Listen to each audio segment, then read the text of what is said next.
empezamos, tema nervioso. Para empezar, de lo que es la organización de los temas adrenérgicos, todos me han presentado la parte de antagonista y agonista parasimpático, ¿no?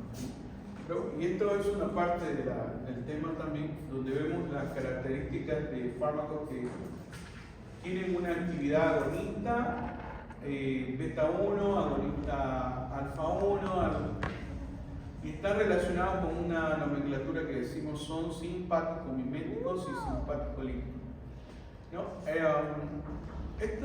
Tenemos que saber esto porque nosotros damos por ejemplo, la L-dopa, la dopamina, la nora y la adrenalina. Entonces, el metabolismo de la formación tenemos que aprenderlo, ¿no? El sustrato de la formación de neurotransmisores o catecolaminas está por un sustrato que es la L-tirosina,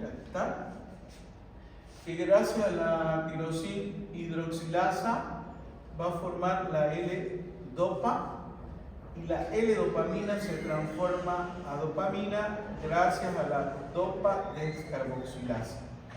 La dopamina se transforma en noradrenalina a una molécula enzima también que se llama dopamina beta hidroxilasa. Y la noradrenalina se transforma en adrenalina gracias a la metiltransferasa. Este proceso lo tenemos que saber porque en algún momento vamos a saber de dónde surge la dopamina, de dónde se sintetiza, qué enzima la forma en realidad, ¿no? Y aquí vienen las catecolaminas que conocemos, ¿no? Serotonina, histamina. Entonces, vamos a ir viendo esto también y qué fármacos, ¿no? Estos son inhibidores de la monoaminoxidasa. ¿Cuáles son las inhibidores? ¿Qué es lo que hacen los inhibidores de la monoaminoxidasa? ¿Se acuerdan de fisiología? Hay dos moléculas que degradan a la catecolamina. Una que es la COM, la catecolmetilotransferasa, y la MAO, la monoaminoxidasa. Va a disminuir las catecolaminas. Cuando nosotros inhibimos la acción de la monoaminoxidasa o la MAO, las catecolaminas aumentan. Entonces, vamos a ver que tenemos varios medicamentos que se relacionan principalmente a este mecanismo de acción. Bueno, aquí tenemos la localización de la MAO, que su sustrato es noradrenalina, adrenalina y serotonina. Y la MAO-B, tiramina y dopamina, que la encontramos en el cerebro, plaquetas, menor cantidad en el hígado y sistema gastrointestinal. Entonces, esta isoenzima, monoaminoxidasa, va a tener un sustrato y la afinidad va a ser para estas catecolaminas. ¿Qué es lo que hace? Disminuyen en sus características de concentración en el espacio final. ¿Entienden, no? ¿Ven?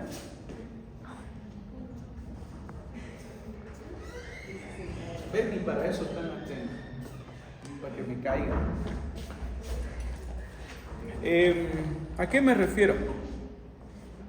Si yo actúa un medicamento en la monoaminoxidasa o en la MAO, va a disminuir o aumentar las catecolaminas.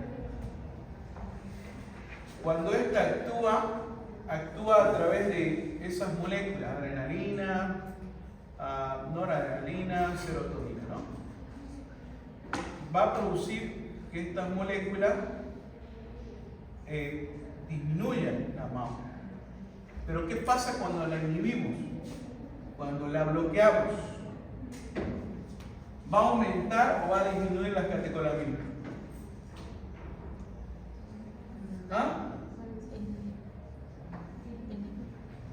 ¿Va a aumentar o disminuir? Va a aumentar.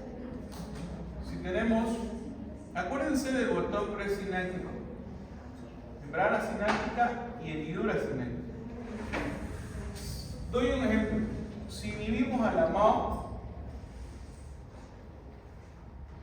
la serotonina va a aumentar o va a disminuir.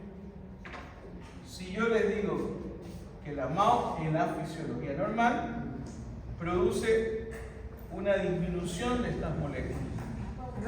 Aumenta. Va a aumentar. Ejemplo, hay moléculas farmacológicas que se utilizan para aumentar la serotonina. ¿En qué patología? ¿Se acuerdan? Síndrome depresivo, por ejemplo. Disminución de la serotonina. En realidad, no.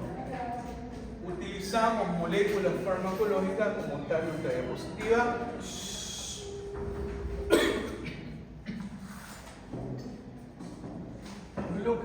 Bloqueando este tipo de función que ejerce la MAO. La monoaminoácidas, otra que hace lo mismo en la, ¿se acuerdan de fisiología? La catecol aminotransferasa se llama. Las mismas características, ¿no?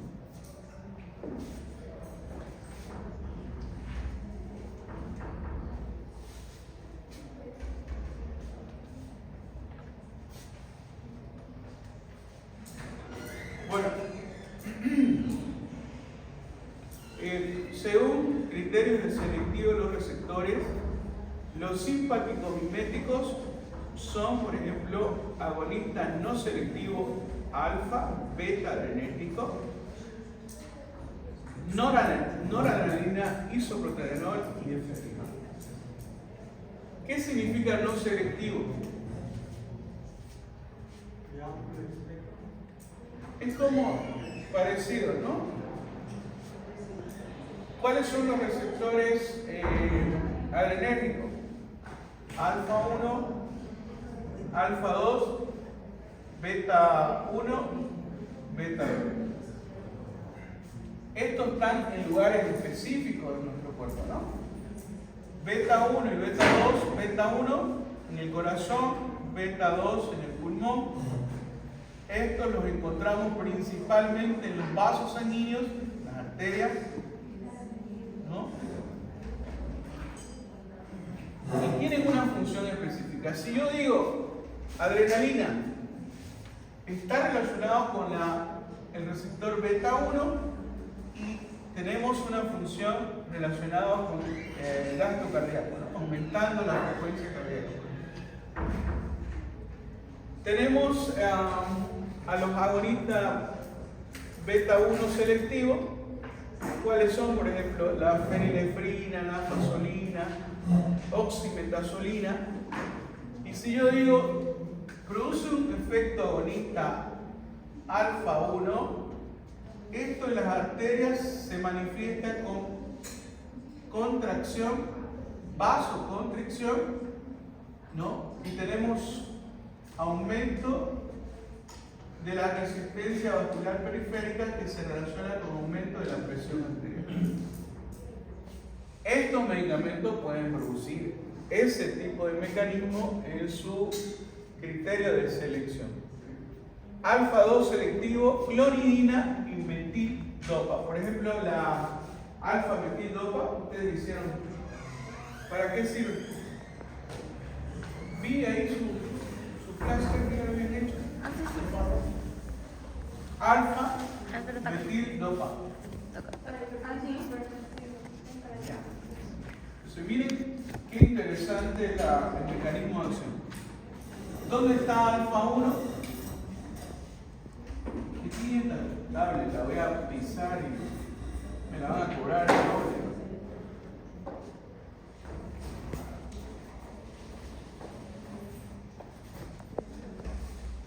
Si decimos agonista alfa 2, ¿qué función cumple alfa 2? Si alfa 1 produce vasoconstricción, el efecto de alfa 2 está relacionado con la retroalimentación negativa que tenemos a nivel vascular. Vasodilatación. Entonces, si nosotros producimos un efecto agonista a alfa 2, va a repercutir y va a producir vasodilatación. ¿No ven? La frecuencia, en la presión arterial, domina el gasto cardíaco y la resistencia vascular periférica. ¿Se acuerdan? Si nosotros repercutimos en la resistencia vascular periférica, vamos a tener una repercusión en la presión arterial. ¿Va a subir o va a bajar? Si decimos vasodilatación. ¿No? ¿Qué? Disminuye. El mecanismo está relacionado con la resistencia vascular periférica.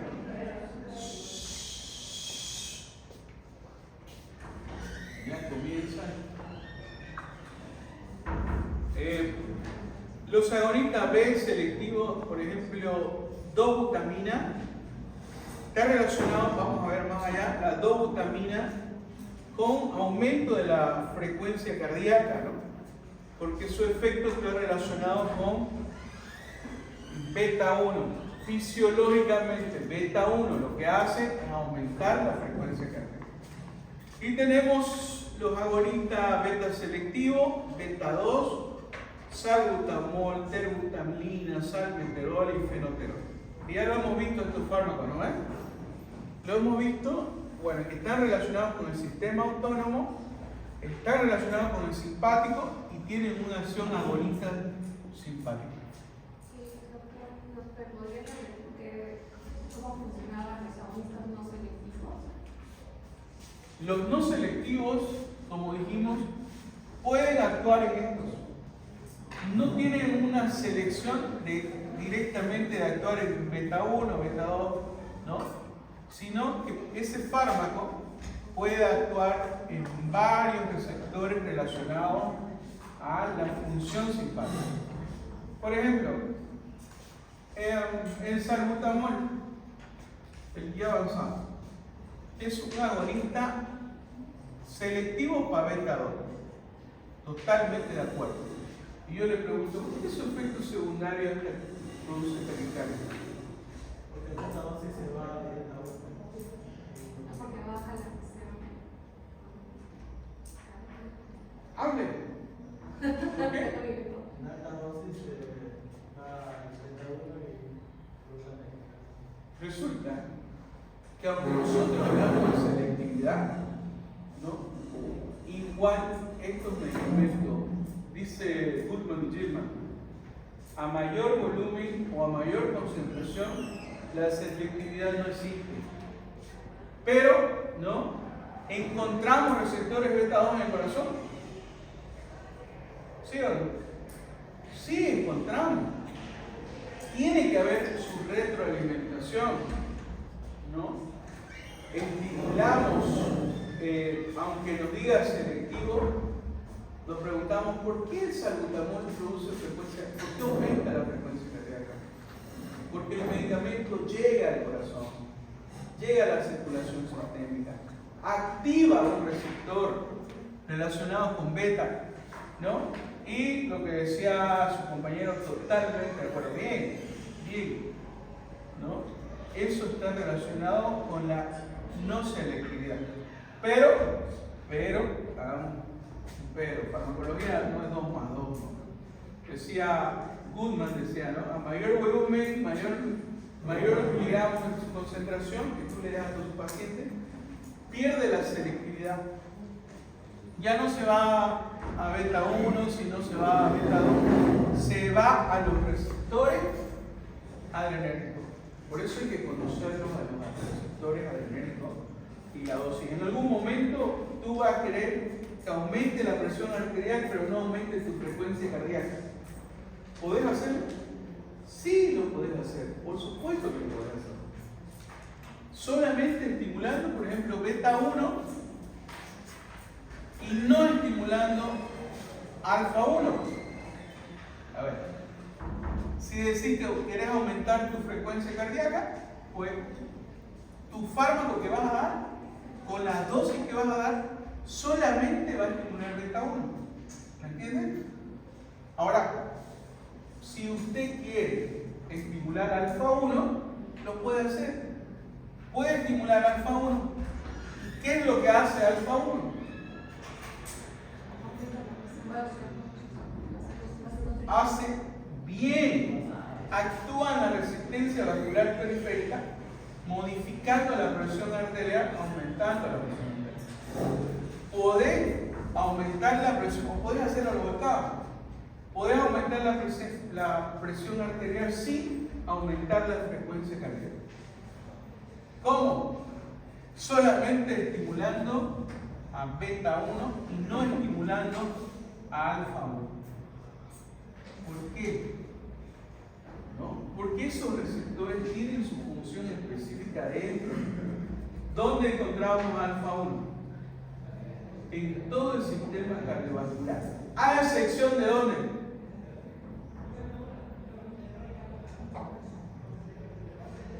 ¿Se acuerdan? En la anterior clase yo les dije las coronarias. Imagínense si hubieran receptores en la coronaria y nosotros imaginen, lo infartamos. O tenemos función vasodilatadora o vasoconstrictora del sistema periférico. Y las coronarias, una vez me preguntaron, un alumno, seguramente su profesor de cardio le habrá preguntado, pero está relacionado con eso. ¿Entendieron? ¿Sí? Hay que entender la fisiología también, muy bien fisiología, ¿no? Pero sencillo, tampoco nos estamos adentrando a cosas.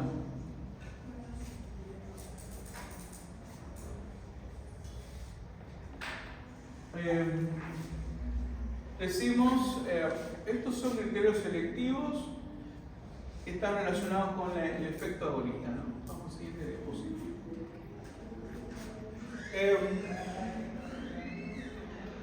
Por ejemplo, aquí tenemos fármacos que afectan la neurotransmisión adrenérgica, la síntesis de noradrenalina, la L-dopamina.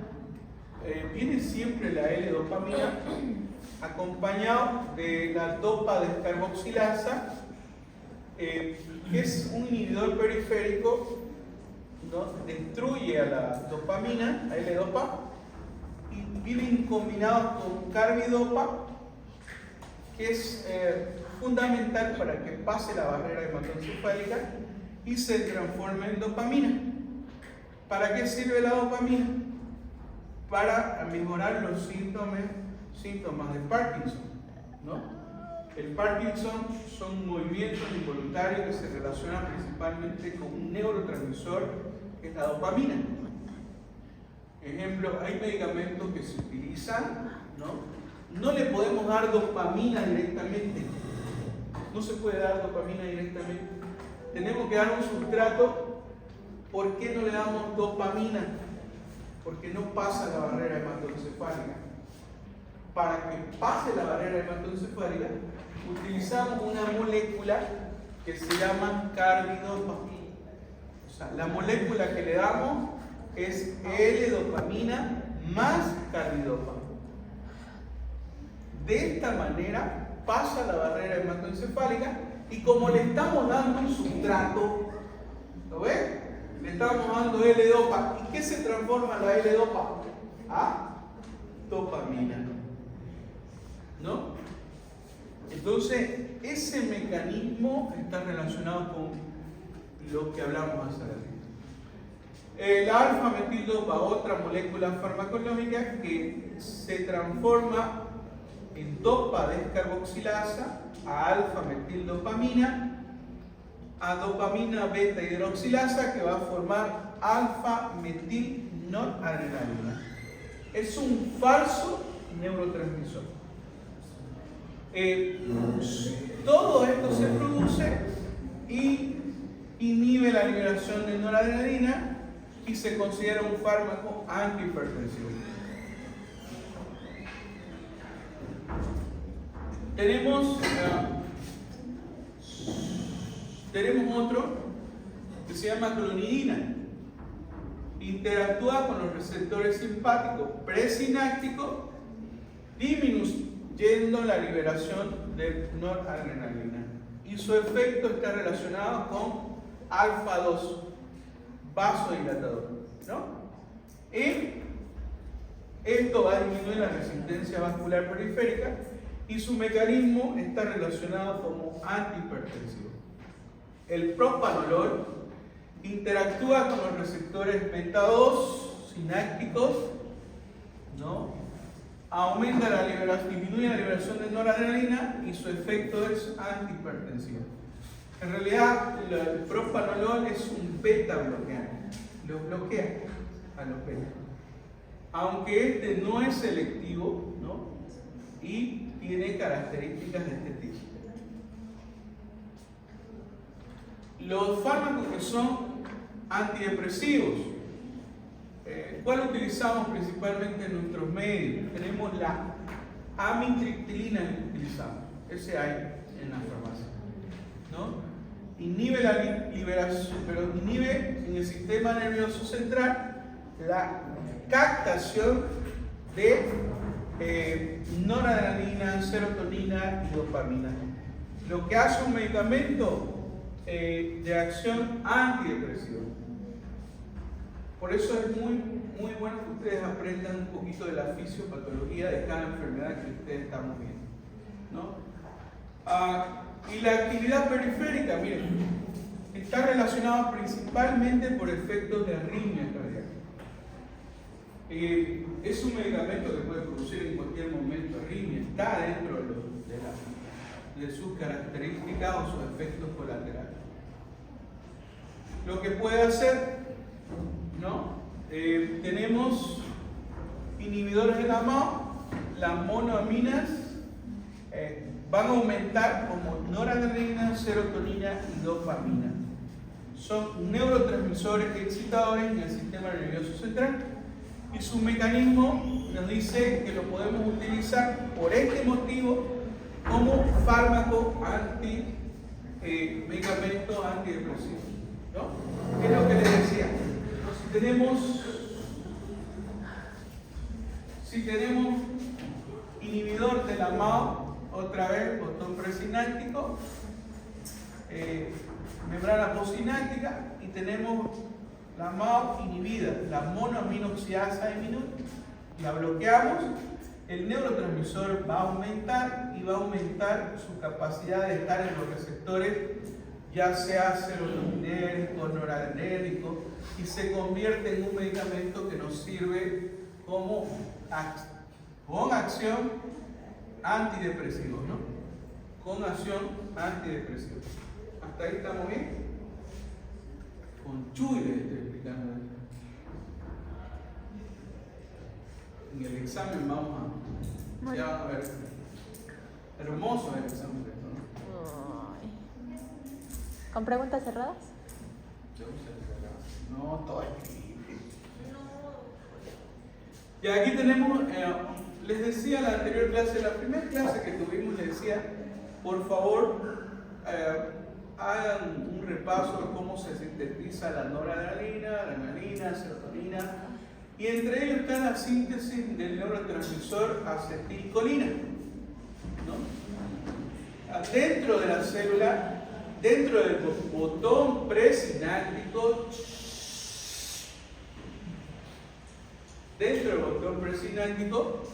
se produce la formación de acetilcolina. Tenemos un sustrato que es la colina, gracias a una enzima que se llama acetilcoenzima A y acetilcolinotransferasa, por si acaso, dentro del botón presináptico, va a formar acetilcolina. Dentro del botón presináptico. Otra vez, ¿no? Colinas del sustrato, acetilcoenzima A y colinoacetiltransferasa forma a la acetilcolina, ¿no?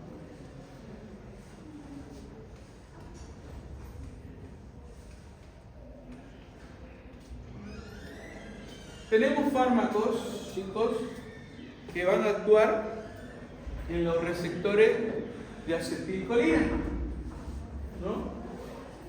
A ver, ¿se acuerdan cuál era el neurotransmisor preganglionar?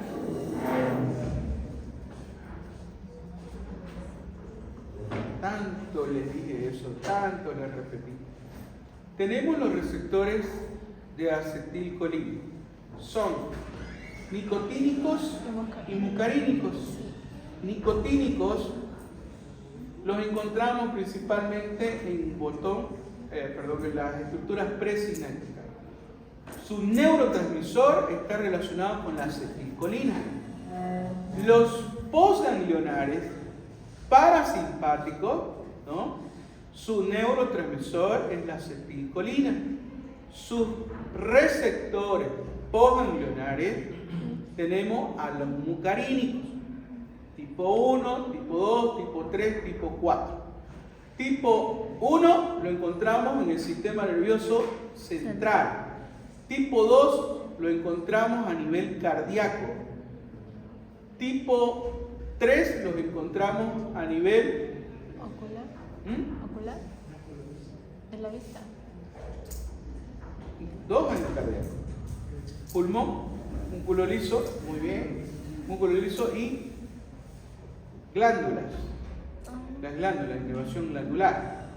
Ahora, por ejemplo, tenemos fármacos que dirán, doctor, la acetilcolina, se nota que leyeron algo en el fin de semana, por lo menos algo, eso es bueno, ¿no? Me dicen, doctor, la acetilcolina ya no se utiliza. Tienen toda la razón.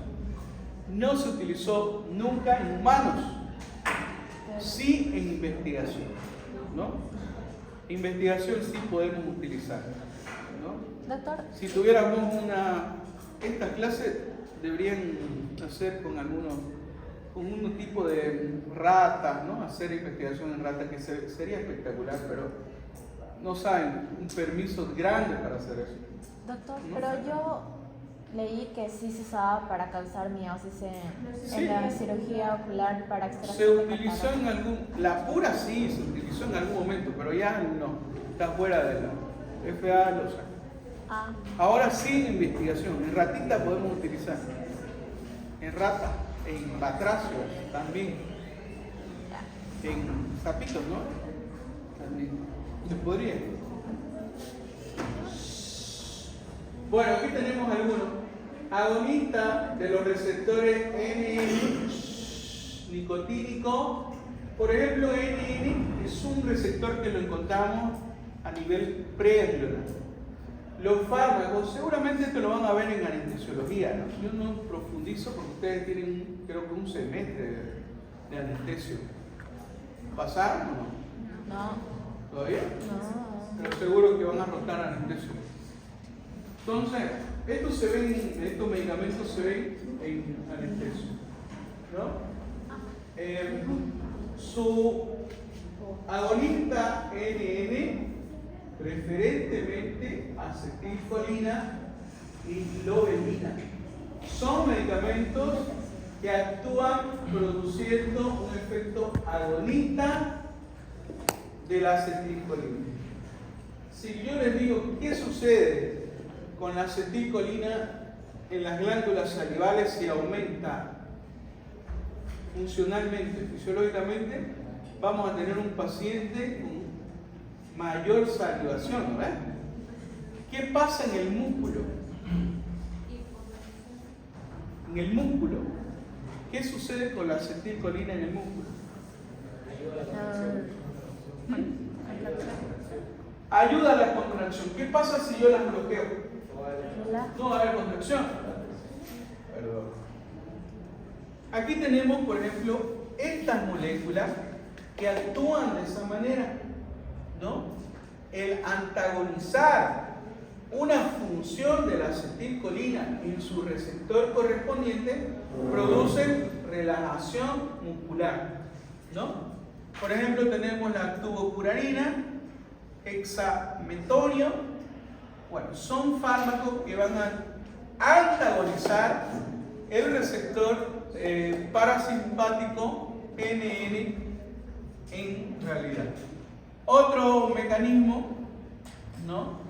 Un agonista NM selectivo puede ser la succinilcolina, decametonio, y un antagonista pancuronio, ¿no? Que son antagonistas de los receptores NM. Entonces, decimos, estos medicamentos los van a ver solamente en anestesio, ¿no? Yo solamente los nombro porque están dentro de las características y en los flashcards no les pido este medicamento. Nos vamos a los que más utilizamos, ¿no? Estos son agonistas y antagonistas de los receptores muscarínicos. Antagonistas de los receptores M no específicos tenemos a la acetilcolina, muscarina, pilocarpina, beta-mecol y la lobelia. Lo que van a hacer oftalmología, pues, bueno, también las personas que están relacionadas con el tratamiento del sistema nervioso utilizan estos medicamentos. A ver, Vicky ya tenía hecha pilocarpina. ¿Qué características tiene la pilocarpina? Ajá. Hable fuerte. Es un alcaloide, es un agonista directo o indirecto. Directo. ¿Por qué directo e indirecto? Porque solo afecta al receptor muscarínico. Bien. ¿Han visto que hacer los flash antes de la teórica funciona? Pero como ustedes no le dan mucha pelota, solamente cuando hay examen, ¿no? Bueno, esto tratamos de encontrar, ¿no?, en su efecto agonista no específico. Es un agonista directo cuando se une directamente a su receptor. Es un agonista indirecto cuando bloquea una acción. ¿Se acuerdan de la acetilcolinesterasa? Bueno, hay medicamentos que inhiben la acetilcolinesterasa y van a aumentar la acción de la acetilcolina. Esa es una acción indirecta, pero con una actividad positiva de la molécula, ¿no? Antagonista muscarínico, no específico, la atropina. A ver, ¿qué hace la atropina? Pero es un botín importantísimo. El saber atropina, en ese ratito me decía, doctor, yo entré al curso de emergencia de código azul. ¿Quién era la que me dijo azul? Entonces también, ¿para qué se utiliza la atropina?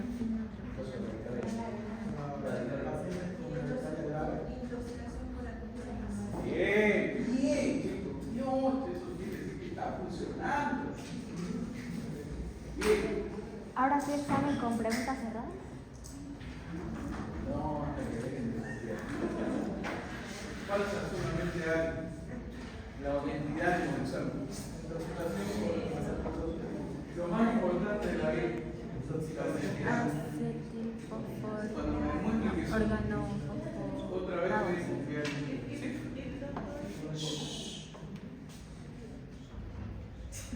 ¿Sí? ¿Por qué produce midriasis psicopléjica? Es una midriasis, es buena pregunta, pero está relacionado con lo que hace en el músculo ciliar, ¿no? Que produce ese tipo de reacción es cuando la persona, ¿qué tipo de visión tiene? No. Produce midriasis. Pupila, midriasis o miosis. Midriasis. Pero hay algo interesante que dijo ella. ¿Qué se llama? ¿Qué significa eso? Semiología. Es la visión doble. Cuando el paciente está viendo doble. ¿Pero por qué lo hace? Porque no hay una regulación de la luz, ¿no? Y el reflejo está relacionado con ese tipo de situación. Es una visión doble que tiene el paciente. Hay alteración, por supuesto, de movimiento de un músculo y produce ese tipo de reacción. Es una buena observación porque es una pregunta de Shana.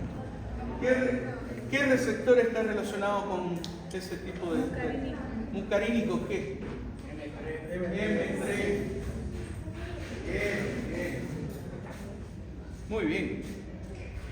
¿Para qué utilizamos la atropina? ¿Dónde está que hizo código azul? Intoxicación por acetilcolina. ¿Para qué? ¿Qué es una radical? ¿Cuándo qué?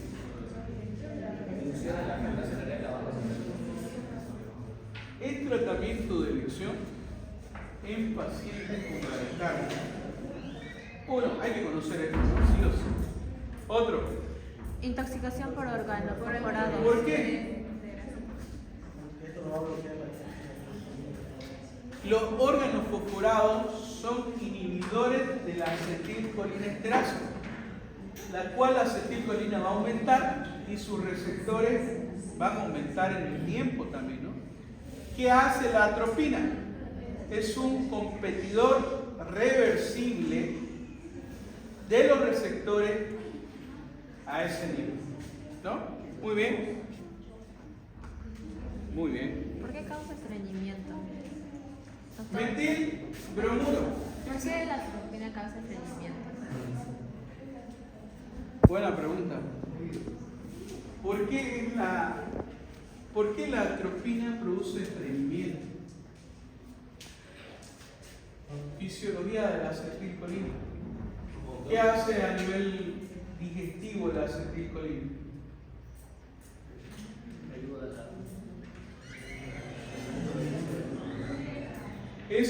Aumenta el peristaltismo, es normal que produzca.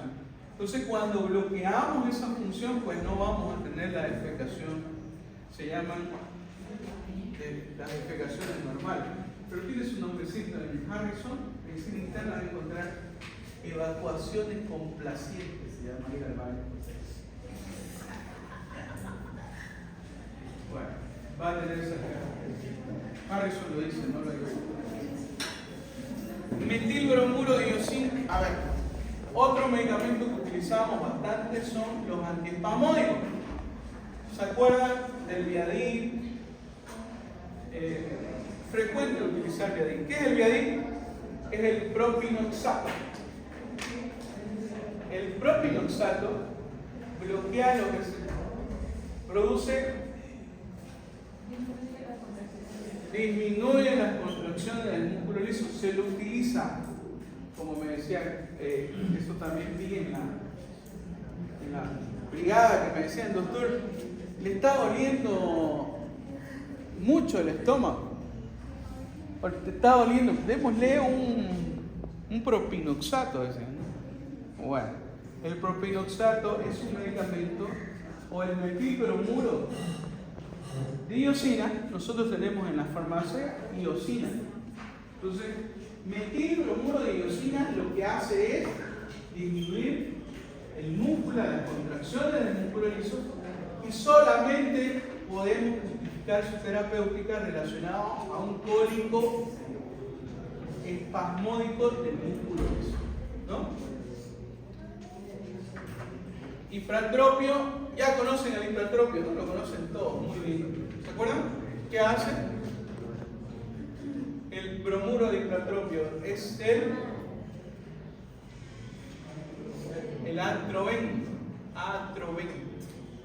nombre genérico, nombre comercial, atroven. Es un antagonista de los receptores muscarínicos, igual. Antagonista M1, pirenzepina y telenzepina. Entonces, vamos viendo, bloqueando y produciendo un efecto parasimpático mimético, o podemos tener un efecto parasimpático lítico. Aquí hay unas sustancias químicas que producen un efecto que afecta la liberación del neurotransmisor. La toxina botulínica, bloqueo duradero, la sinapsis colinérgica, bueno, está relacionada con el trastorno espasmo muscular, blefarospasmo y espasticidad. ¿Han escuchado alguna vez de esta molécula? ¿No? ¿No han escuchado? Los estetricistas ahorita están en su... ¿no? colocan, ¿qué se llama?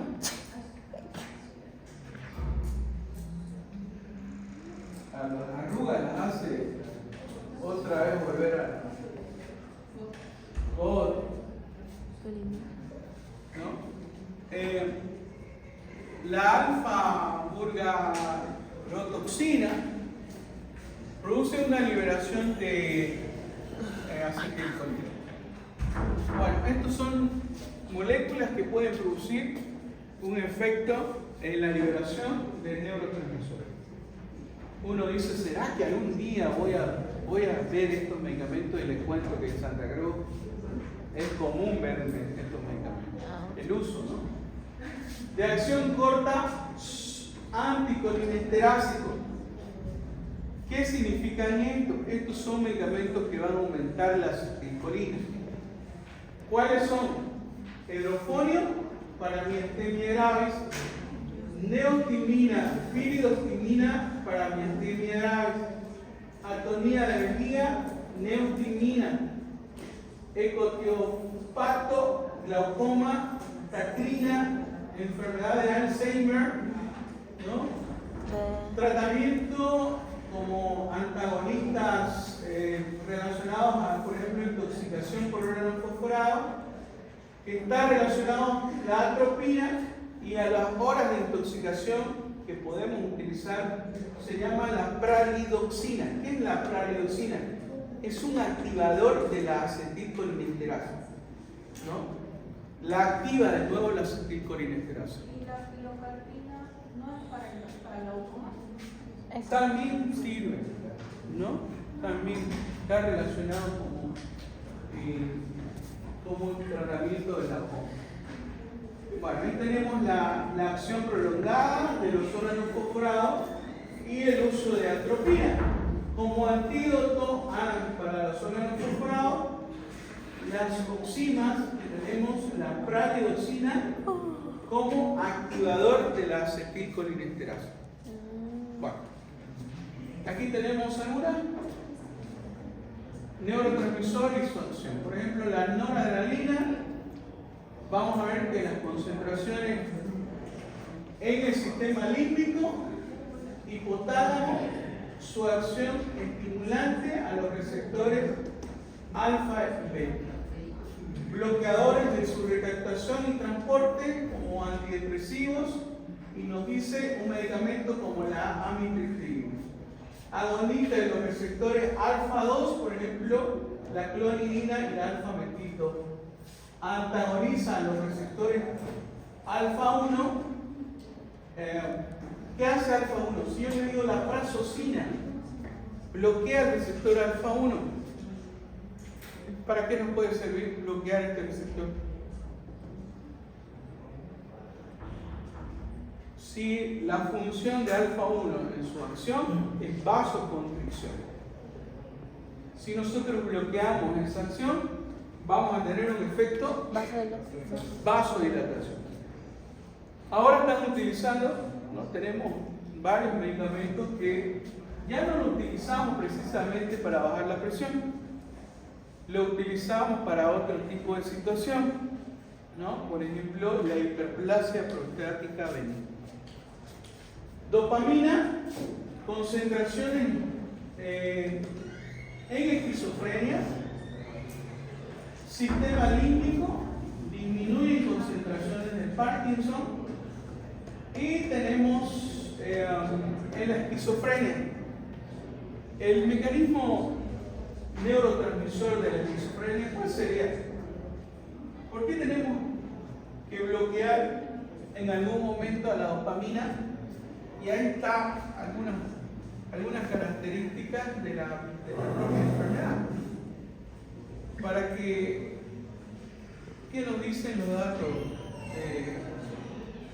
del neurotransmisor? ¿Por qué una persona que está recibiendo, por ejemplo, algún tipo de tratamiento, ¿no?, relacionado con la alteración de la dopamina, puede producir esquizofrenia? ¿Por aumento de la dopamina o disminución de la dopamina? Pero sea, puede llegar a dar esquizofrenia. ¿Está relacionado con el tema de que la dopamina es como el neurotransmisor que puede ser? Pero algo interesante que tenemos que saber es el dominio de este neurotransmisor. Porque tenemos fármacos que pueden aumentar la dopamina, como es el caso que les dije hace ratito, ¿no? Y nos pueden producir problemas, ¿no? Y nos dice, vamos a utilizar un bloqueador de dopamina en algún momento y la interacción farmacológica va a estar, ¿no? Entonces, o disminuimos la dosis, o disminuimos o cambiamos de familia de fármaco y lo vamos a mandar a otro fármaco, que son fármacos que están relacionados con la esquizofrenia, ¿no? Hay esquizofrenia que hay altísimos pacientes con esquizofrenia, ¿no? Y que utilizan medicamentos de este tipo. Vamos a ver eso después. También dentro del sistema nervioso está el uso de medicamentos que se relacionan al tratamiento de esquizofrenia, ¿no? Entonces, miren acá, les decía, lo utilizamos en algún momento antidepresivos tricíclicos, amitriptilina y mipramina. Los agonistas de los receptores, bromocriptina o agonistas parciales. Antagonistas de los receptores, fenotiacinas, clorpromazina. Bueno, estos son para la esquizofrenia. Aloperiodicos. La acetilcolina, no tenemos la acetilcolina, como les dije anteriormente, uso en humanos. Y por último, las 12.